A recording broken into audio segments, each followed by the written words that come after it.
Gridiron 360, Dave and Bill, rolling through your 2020 NFL draft prospects from the Big Ten. We've gone through a good list thus far. Chase Young, D-end edge rusher, Ohio State. Jeff Okudah, cornerback from Ohio State. Tristan Wirfs, offensive lineman, tackle, Iowa. A.J. Epineza, D-end edge rusher from Iowa. Yetur Gross-Matos, they have him as an edge, linebacker, tweener, Penn State. Antoine Winfield Jr., safety out of Minnesota. And offensive center from Michigan, Cesar Ruiz. We move on to a gentleman from Brown Deer, Wisconsin, a senior at 6'2", 238 pounds for the University of Wisconsin Badgers, Mr. Zach Baun. Mr. Baun is 6'2", 238, 32 3/4 inch arms, 9 5/8 inch hands, ran a 4.65 40, 24 reps on the bench, ran a 4.31 shuttle. This guy is one of the top linebackers in this year's draft. Tell me a little bit about what you think about Mr. Baun. I mean, playing in the Big Ten, up in that front, Wisconsin. This guy's a beast. He hits.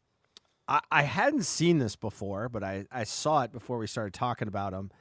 Do you know he came to Wisconsin as a dual threat quarterback? I didn't know that. I did not. I didn't know that. That is an interesting piece, my friend. Yeah, he did. They moved him to the defensive side of the ball. Here's the thing about this guy. We watched him a lot. Remember, I told you I liked Wisconsin. Yep. I thought Wisconsin, while they weren't prolific in the passing game offensively, we're going to talk about his buddy here in a second on the offense. Yes. But because I watched them for that, I saw their defense play, and I told you I really liked their defense. The one thing I noticed is wherever the ball was, Zach Baun was there. He was there. He was the captain of that D. I would say he looks to me more of a traditional 3-4 or 4-3 linebacker, yes. But yet I did see him come off the edge. Hey. I saw him come after the quarterback. This guy is all downhill. He can come at you. He's versatile. He can run sideline to sideline. Reminds me a little bit of an undersized Luke Kuechly, who unfortunately we lost in the NFL this year. He retired early. That's high praise, bro. He just was everywhere. Do you remember him at Boston? I saw a comp for him to Kyle Van Noy. Yeah, I remember seeing him at. I remember seeing him play at Boston College. Kuechly playing at Boston College, and he never really stood out to me at Boston College, but then the more I watched him, I was just like, he is really kind of in on every play. This guy kind of reminds me of that, he's not quite as big as Luke is, but he just was there all the time. And again, I think he can come off the edge. He's a tackling machine. I saw him go, like I said, sideline to sideline. I just think this kid is the real deal at linebacker. I could see him play in the middle. But they might like him on the outside because of the versatility to bring him in off the blitz. He could play 3-4. It's a little undersized for that, in my mind. But I say that, but he also was able to get at the quarterback at his size in college, and it really showed. So, this is an interesting prospect. We will note at this time when we recorded this, we had just found out either yesterday or this morning, he tested positive for a diluted sample at the combine, which in fairness, the diluted sample is not a positive for drugs, but yet just says that, he had too much water in his system. He attributes that, he says, to the fact that he was trying to make a weight for the combine. Nothing really, there's no real character issues that stand out with this kid. It sounds like it's going to kind of be a non-issue. But I think this kid can play. I just think he can flat out play. I see him going second round. I think there's a lot to like about him. I just think he plays with all the right edge. So that's what we're going to say about Zach Baun. And then we're going to move on to his partner in crime on the offensive side of the ball, and Jonathan Taylor. Okay, my friend. So moving on from Mr. Baun.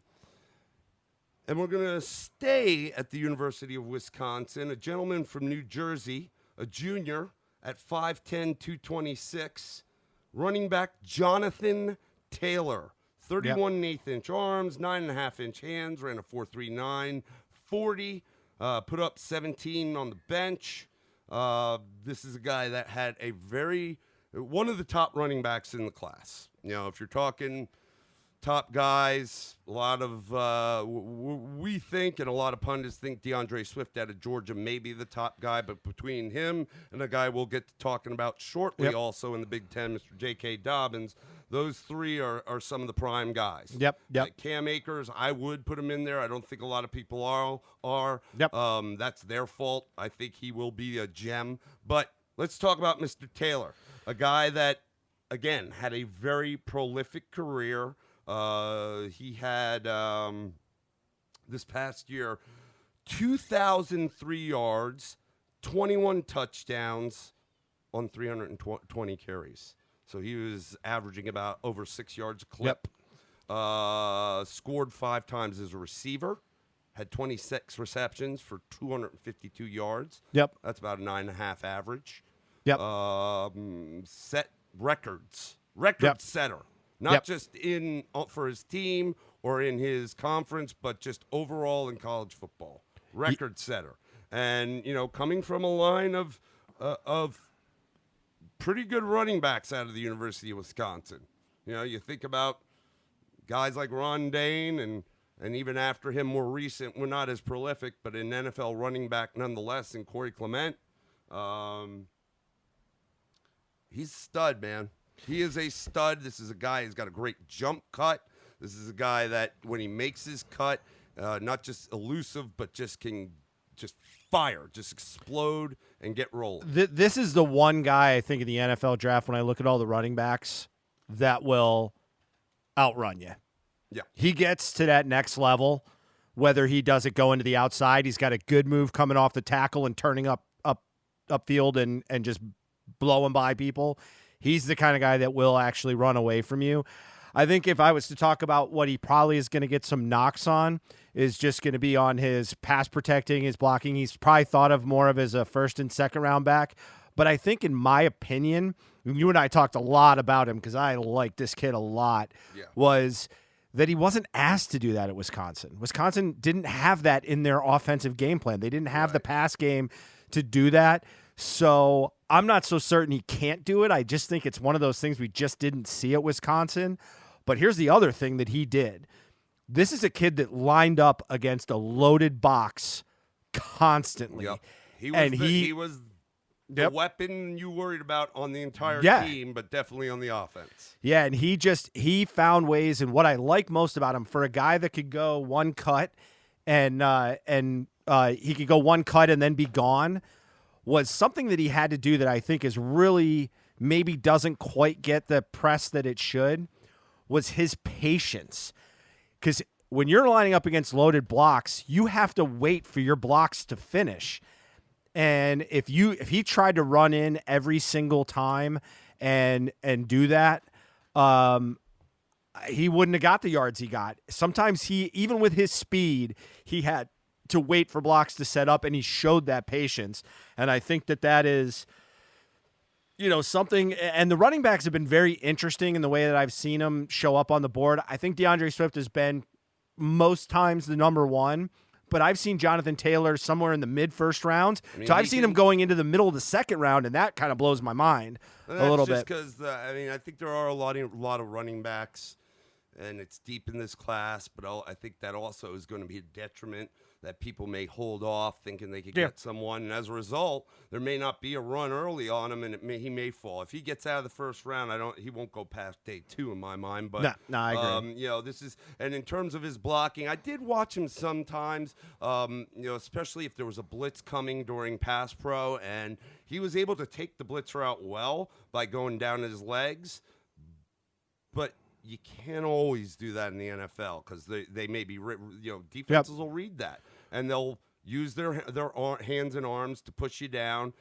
as you are going down, and just push you down on top of them, just get up or over you or around you. So that is something, you're correct, I think he could work on. But this is a guy at 5'10", 220 plus. He's the prototypical back athlete. Here's an interesting note. He hit 200 plus yards in 12 games during his career at Wisconsin. That's ridiculous. And I can believe it because That's watching him, because like I said, remember, he could run away from guys. So this is a guy. He was the guy. I mean, Yeah. they did have, it'll come to my name. It was a funky name at wide receiver, one of their guys. But this still was the guy, right? Yep. And he was still able to perform like that. You know, I mean, this is a guy, he was a track kid. Yep. So he's. And he can be a 3-down back, man. Obviously, he caught passes. He's not afraid to do it. He's able to do, he's versatile in that regard. He's a guy I see that could be a 3-down back. Yeah, I don't have a lot of concerns. I mean, he caught 5 touchdown passes. Like, I don't have concerns about the 3-down. Probably the only thing that I may have a concern with, and you remember, like, Wisconsin's got some pretty good linemen, and they just traditionally are pretty good at blocking on the running game. The only concern I have is, does he have the wiggle if he's getting there's penetration in the backfield to make that first guy miss? Because he didn't have a lot of that, but his patience was incredibly important. I'm not saying he doesn't. That's the part I always get concerned with, because teams are a lot, and especially in the NFL, there's a lot more run blitzing. A lot more of those things happen, and guys are a lot more sure in the way that they hit the holes.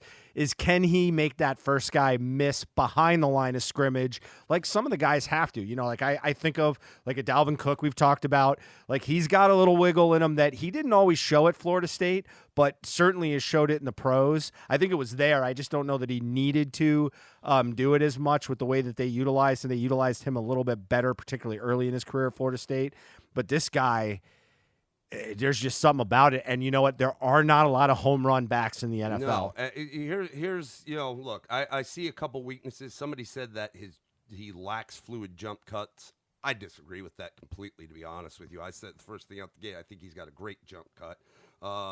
Another thing that might be of a concern when we talked about the backs in the SEC and we talked Edwards-Helaire, one of the great things we talked about him was being a leg driver. Yeah, and I don't know if this kid is necessarily a power leg driver. Now, he didn't really need it as much because of his speed and his ability to find holes. But maybe that's something. He also had fumbled 15 times over 3 years. So, I mean, that could be taught. The biggest concern... Gotta fix that, though, the NFL. You won't last if you drop the ball in the NFL. Biggest concern I have, he had over 300 touches in all 3 years. A lot of tread on those tires was used. Yes. That's my biggest concern I have for him.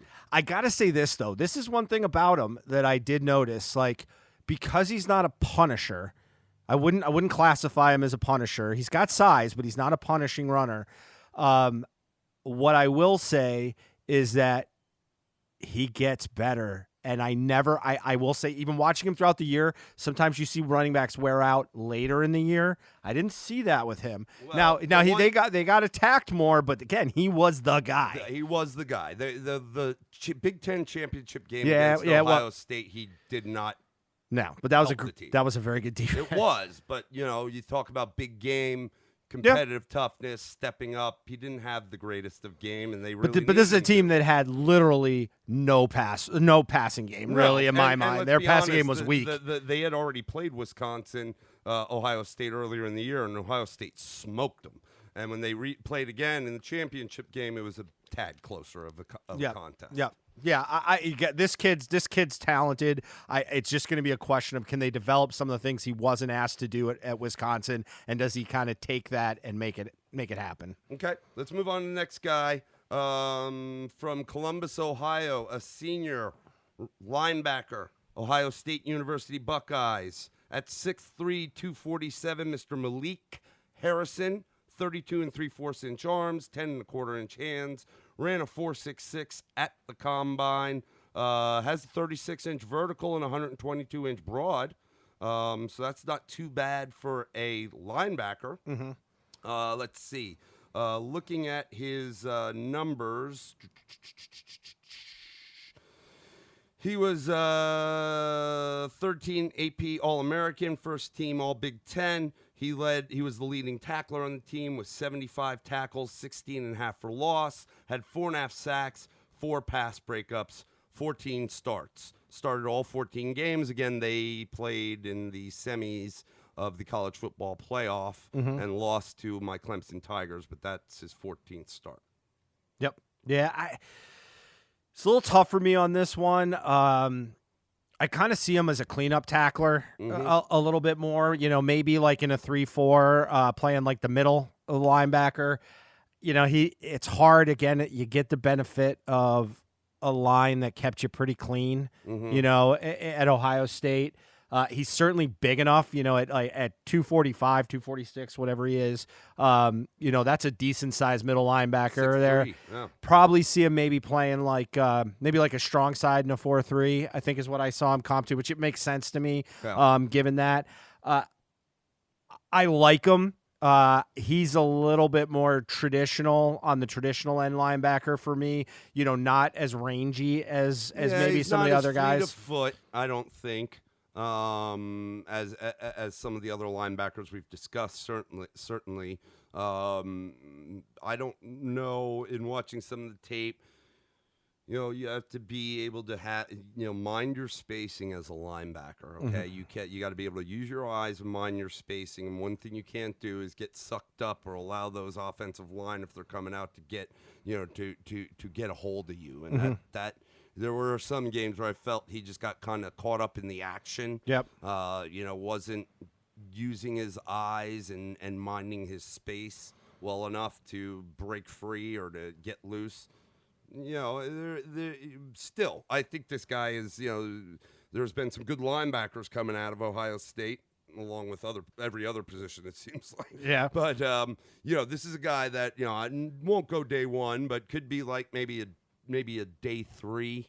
Early day 3, yeah. Yeah. I mean, again, I'm not knocking them, but it just sometimes it's hard to tell when a defense. I mean, this Ohio State team was pretty dominant all year until we got to the playoffs. So it was just, there's a lot to like. There's a lot of good measurables there. I just see him kind of more as the thumper, maybe in the middle of a 3-4 is probably where I would position him best.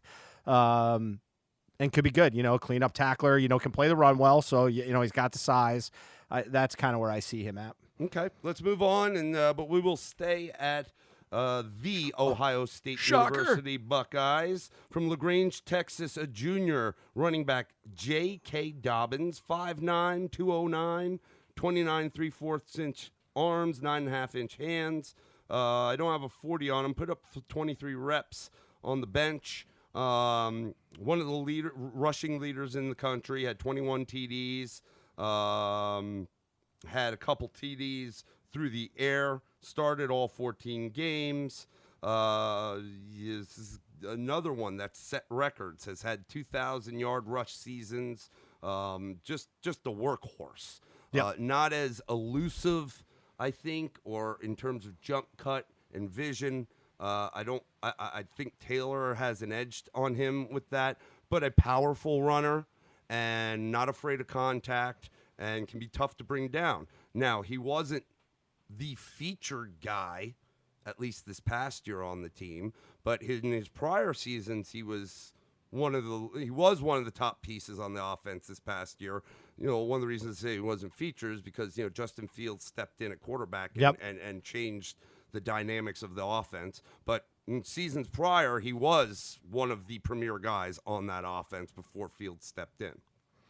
Yeah, I mean, the way I look at him is I don't think he's exceptional in any particular area as a running back, but he's very good at others. He is, it's hard to tell. Like, when you watched him at Ohio State, because their offense was just tearing through people, especially in the first 2/3 of the season. He was running free, but I don't know if he's really that. I mean, it really looked more a product of he just had so much space. And again, not to knock him, but when I saw him like run in tougher games, especially against like you guys, like we kept him. He's more of a run in. All right, he's into a run into you and fall forward kind of guy. Yeah. I don't know that he's going to be like a. He's not explosive. I don't see him as explosive. And he doesn't wiggle. There's not a lot of wiggle. Right. Like not shifty. But a like tough back. like a one cut. Yeah, he's the kind of guy you're gonna feel him in the fourth quarter. Can run in tight. You can run him between the tackles. Can run in tight spaces. Yeah. But I also could see him he's the kind of guy that could average like 2.5 yards a carry in the NFL through the first 3 quarters. And if he doesn't get enough touches, he's not exceptional out of the backfield. He's just, catching the ball. He's just, again, he's a good, solid back. Yeah. That's kind of how I'd classify him, a good, solid back. He could have a good career. Maybe, you see a lot of these teams with dual back systems. Yes. That might fit him more. Again, you worry they ran the wheels off him much like Taylor at Ohio State, so the tread on the tires might be a little bit of a concern. But this is a guy that I depending on if there's a run on the running backs in the first round, I could see him going late, but I anticipate he'll probably be a second day, round 2 guy early. But that could also depend on team needs as well. He'll make his way onto a roster and be drafted in one of the first couple rounds, and he'll see the field. And if he can pick up where he left off at Ohio State, then he might be able to have a little bit of a name for himself. Yeah, I mean, I don't see him being drafted to be a starter somewhere. He might not. He'd have to earn it. Yeah, and he may not, or he might be a split carry kind of back. Yep. Just as again, you look at some of the backs around the backfield, and when you do even shared backfields, you look at skill set versus skill set, and I just don't know where do you pencil him in? Like, if one guy's your pass catcher, one guy's your runner, one guy's in between the tackles, one guy's outside, where do you pencil him in? But I think there's room for him. It's just going to be, in the long run, I could see him more in a second running back, a good second running back. I could see him even being, the first guy, but in a dual back system. Could be. Yeah. You look at, say, a couple of years back, New Orleans with Mark Ingram and Kamara. Yep. Now Kamara definitely supplanted him. Ingram moved on to the Ravens, but I look at him more as that Mark Ingram type back. Yeah. I can. That makes sense. I just, and again, it was, and in fairness to him, it was the same thing with Fields. There were times we talked about a lot early on in the year. We didn't see Fields really have to do a lot from a throwing standpoint. His guys were wide open. Wide open. Or when he ran, he would run for 25 yards, and there'd be nobody within 5 yards of him. It's not like he was exceptionally fast or elusive, but he just have a ton of space. Yeah. He was good at reading, okay, I don't have anything here. There's a lot there. Really quick, making a decision and go. Yeah, and he didn't, he was much more and again, going back to Fields, he was much more of a physical runner at Georgia because that's all they ever did. They never let the kid throw. Right. But yet at Ohio State, he didn't have to run with physicality because it wasn't designed that way for him. So I think Dobbins kind of was a recipient of some of that same part of the offense too as well. So again, good prospect. But again, I don't know that you're talking about elite level anything with him, just a good prospect. He's a good all-around back. Yep. All right, let's move on to the last guy we're going to talk about in this cast, and that is a redshirt sophomore from Pontiac, Michigan, a wide receiver for the Penn State University Nittany Lions, Mr. KJ Hamler. He's a smaller guy, 5'9", $178, has 30 3/4 inch arms, 9 3/8 inch hands. I don't see a 40. I see he put about 15 reps up on the bench. Speedster. Yep. Takes the top off the defense. Great at tracking deep balls when the ball's in the air, adjusting to it. This is another kid that went to IMG Academy in Florida. He tore an ACL his freshman year, I think it was, which is why he redshirted. I'll be honest with you. They were, we need receiver in New York. He's a little smaller than I want because we have a lot of the receivers we have aren't. I'd like to have a taller boundary guy. Yep. Depending on what happens with Sterling Shepard, but a guy that played with my man Saquon Barkley at Penn State, and Saquon's actually come out in recent weeks and spoke very highly of KJ Hamler. Yep. And and we are a team. We're in the Northeast. Penn State is one of the schools in our region that we often look to a lot. And who knows? Maybe I don't think he's a first day guy, but second, no later than third round, I could see this guy going. Again, there is a lot of depth at receiver, but he's got some speed to him, Mr. Hamler. Yeah, I'm going to throw two names at you. I kind of put them in between of Henry Ruggs being the more overall skilled receiver, meaning that fast guy that really makes you uncomfortable, just makes the defense uncomfortable. And kind of like Taylor Gabriel. Remember him when he played for the Falcons? Yeah. He was a third. He was a third receiver, but he was so fast. They used to call him what did they call him? Like a GoBot or something. He had some weird nickname. But anyway, But the whole point is he's kind of in between that in the sense that I think he's better than a Taylor Gabriel. But he's not he can't be a number one guy. I don't even know that I want to be my number two. Kind of a mismatch nightmare. You want to use him a little bit like you use Tyreek Hill, but he's not that good. You know what I mean? Meaning you want to be able to shift this guy around in your formations and create mismatches with him. He's very good tracking the ball. He's good at catching the ball. A lot. You said this a lot at Penn State when we would watch him play. Their quarterback would throw the rainbow ball. Yeah, look at this dime. Yeah, and I'm like, that's not a dime. He just chucked it up, man. So he's good at tracking the ball. And he's not afraid to play in space, but he's not this physically huge, imposing receiver. I just kind of see him as you want to use him more as the mismatch guy, and he's got the burns to do it. He does, and there's going to be obviously the game steps up a level in the NFL. Everybody's good, everybody's faster, so can he get that wide open? One of the comps I saw was Tavon Austin. Kind of makes sense. That makes sense. I think he's a little better than him. What Tyreek Hill has done since coming into the league, because Austin was before him. Yep. And Austin has been not really a starter, if that much, but more of a role player, and never really lived up to his hype. Right. Never lived up to his hype. hype. But this is a guy I think since what Tyreek Hill has done for the league.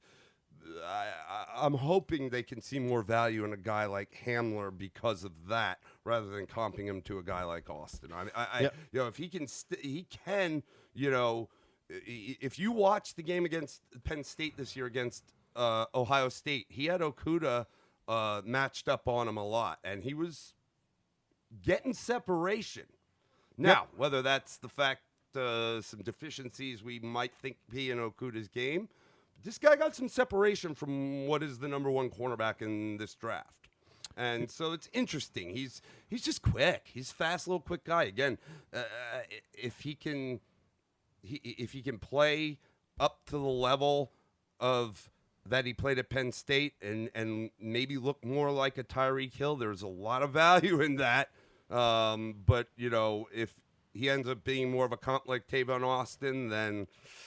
Ooh, it's going to depend, I think, a lot on the system for this guy and the pieces that are around him. Right, because here's the thing you do is you could do one of two things. You can put him in your offense and say, look, you need to fill this role, which I think is not as good for him as saying, look, it's kind of in a way like Lamar Jackson.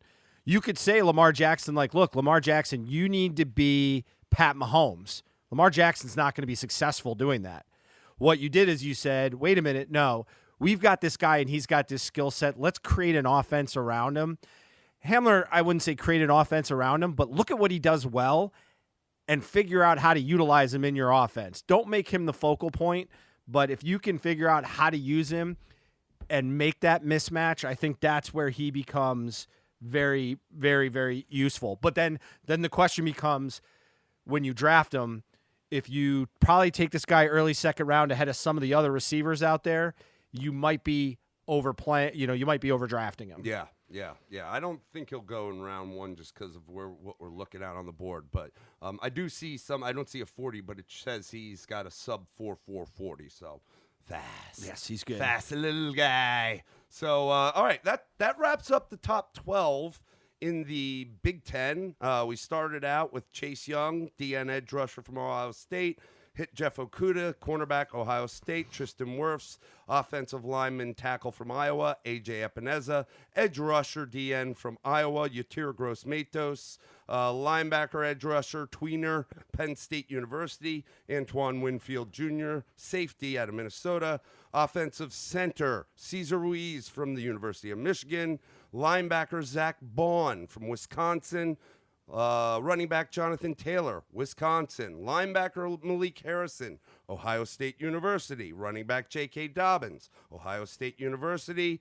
And last but not least, wide receiver K.J. Hamler from Penn State University. So that'll wrap us up on the top 12 guys in the Big Ten. We'll dice and slice. There are some other names that we want to talk about, not as in depth, but other guys in the Big Ten that will be eligible for this year's draft. So does that sound good? Sounds like the plan. And we'll see you next time on the gridiron. Peace.